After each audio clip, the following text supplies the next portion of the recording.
नमस्कार सभी को। आज हम आपके सामने एक और वीडियो लेकर के आए हैं। इस वीडियो में हम अपने इतिहास को जानेंगे और हिस्टोरिकल जो बैकग्राउंड हमारा है वो कितना फेमस है और उससे संबंधित हम क्वेश्चनिंग करेंगे।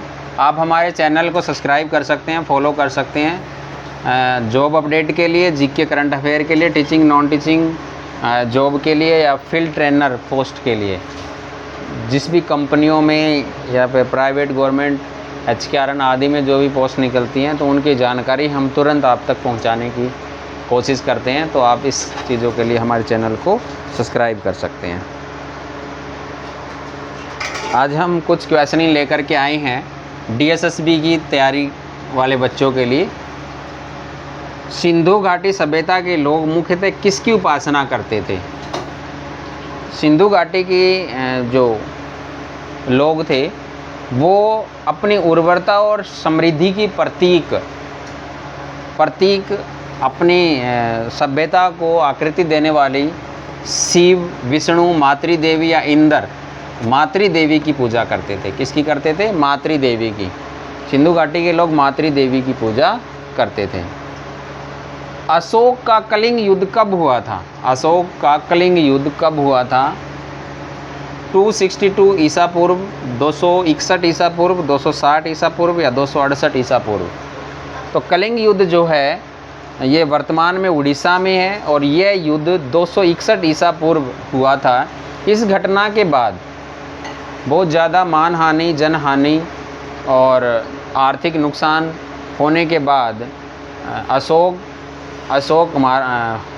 सम्राट अशोक ने आगे युद्ध न करने की नीति को अपनाया और धम्म की नीति के साथ हिंसा का पुजारी बन गया। उन्होंने धम्म को अपनाया। किसको अपनाया? हिंसा त्याग कर अहिंसा का पालन करते हुए धम्म को अपनाया। धम्म की नीति पे चला। ऑप्शन बी इज राइट, 261 ईसा पूर्व। गुप्त काल को स्वर्ण युग क्यों कहा जाता है? इस काल में सोना अधिक था या कला साहित्य में विकास हुआ था या युद्ध ज़्यादा हुए थे या विदेशी आक्रमण हुए थे? तो आपको मैं बता दूं कि स्वर्ण युग किसी भी साम्राज्य की प्रजा को देख करके स्वर्ण युग का नाम दिया जाता है कि क्या प्रजा में ज्ञान, विज्ञान, तर्क, साहित्य, कला, वास्तुकला, प्रशासन सब कुछ अच्छा चल रहा है तो समझो वो उस समय का स्वर्ण युग है। तो ऑप्शन बी इज राइट। इस काल में कला, साहित्य, विज्ञान और प्रशासन का अत्यधिक विकास हुआ था। गुप्त काल जो है चौथी से छठी शताब्दी के बीच में था और अच्छा प्रशासनिक कार्य काल रहा, इसलिए इसको स्वर्ण युग के नाम से जाना जाता है। दक्षिण भारत में विजयनगर साम्राज्य की स्थापना किसने की थी? ये क्वेश्चन हम पहले भी कर चुके। कृष्णदेव राय ने, हरिहर और भुक्का ने, देवराय प्रथम ने या अच्युत राय ने? विजयनगर साम्राज्य की स्थापना 1336 ईस्वी में हरिहर प्रथम व बुक्का प्रथम ने की थी। यह साम्राज्य तुगलक वंश के दौरान दक्षिण भारत में स्थापित हुआ था। तो option B is right, Harihara and Bukka. 1857 के विद्रोह का नेतृत्व किसने किया था? वासुदेव, बलवंत फड़के, मंगल पांडे, रानी लक्ष्मीबाई, बहादुर शाह जफर। 1857 की क्रांति का, स्वतंत्रता क्रांति का जो नेतृत्व था वो बहादुर शाह जफर को विद्रोहियों से अपने नेता घोषित संग्राम में बहादुर शाह जफर को विद्रोहियों ने अपना नेता घोषित किया था।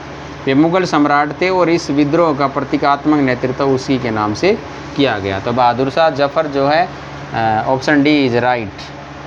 आप DSSB की तैयारी के लिए, स्टेट सीटेट की तैयारी के लिए हमारे चैनल को सब्सक्राइब कर सकते हैं। पानीपत का प्रथम युद्ध कब हुआ था? 1526 में पानीपत का प्रथम युद्ध हुआ था। इस युद्ध में बाबर और हुमायूं लोदी के बीच यह युद्ध हुआ था। अकबर का संरक्षक कौन था? बैरम खां, टोडरमल, मान सिंह या अबुल फजल? तो अकबर का संरक्षक था बैरम खां। अकबर के प्रारंभिक शासनकाल के दौरान बैरम खां उसका संरक्षक था। दीन ए इलाही धर्म की स्थापना किसने की? दीन ए इलाही धर्म की स्थापना अकबर ने धार्मिक सहिष्णुता बढ़ाने के लिए दीन ए इलाही धर्म की शुरुआत की थी। तो B option is right. Taj Mahal का निर्माण किसने किया था? ताजमहल का निर्माण शाहजहां ने अपनी पत्नी मुमताज महल की याद में ताजमहल बनवाया था। तो option C is right, Shahjahan. Shivaji के गुरु कौन थे? रामदास थे, तानसेन, बीरबल, टोडरमल। तो शिवाजी के गुरु जो थे वो रामदास जी थे, ये आध्यात्मिक गुरु माने जाते हैं। प्लासी का युद्ध कब हुआ था? प्लासी का युद्ध 1857 में, 1757 में, 1657 में या फिर 1526 में। तो प्लासी का युद्ध अंग्रेजों और सिराजुद्दौला के बीच हुआ था 1757 में। Option A is right. Bharat में अंग्रेजी शिक्षा का प्रारंभ किसके समय में हुआ था? लॉर्ड मैकाले के समय में हुआ था। लॉर्ड मैकाले, यानी कि लॉर्ड मैकाले की शिक्षा नीति ने से भारत में अंग्रेजी शिक्षा को बढ़ावा मिला था।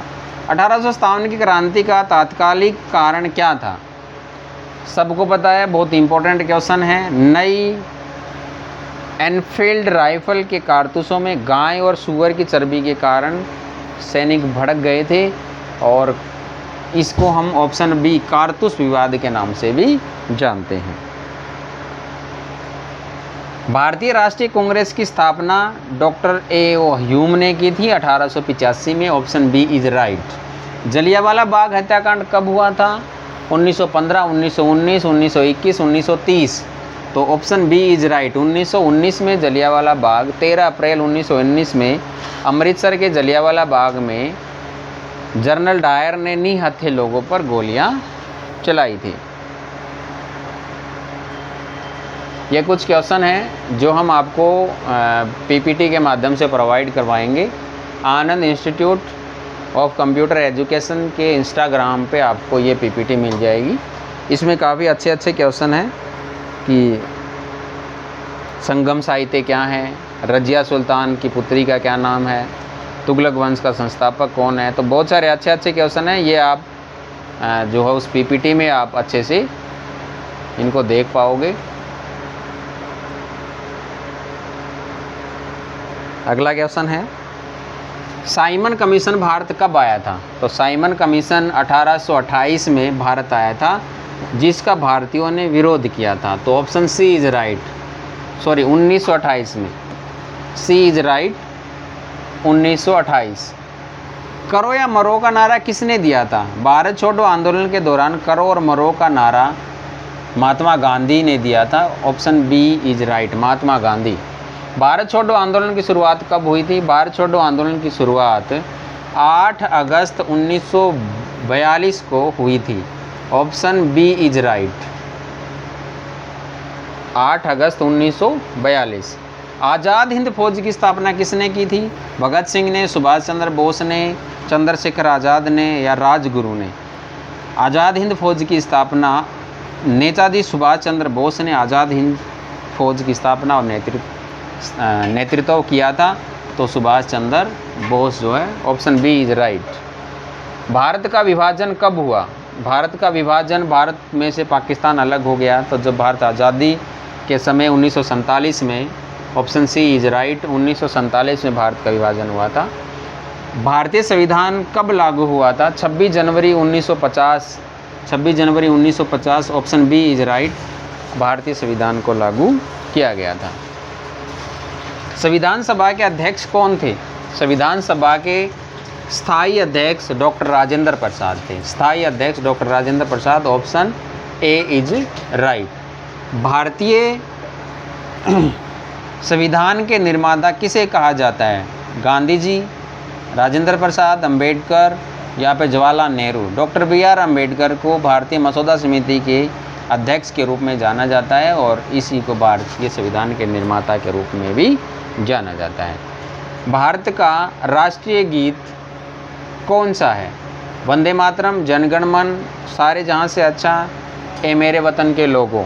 तो भारत का राष्ट्रीय गीत है वंदे मातरम, जो है भारत का राष्ट्रीय गीत है। भारत का राष्ट्रीय गान कौन सा है? तो भारत का राष्ट्रीय गान है जन गण मन। जन गण मन जो है रविंद्रनाथ टैगोर ने लिखा था और ये भारत का राष्ट्रीय गान है। आशा करता हूँ कि आपको ये क्वेश्चन अच्छे लगे होंगे। अच्छे लगे हैं तो आप हमारे चैनल को सब्सक्राइब कर सकते हैं और इस पीपीटी के लिए आप आनंद इंस्टीट्यूट के टेलीग्राम पर जा सकते हैं।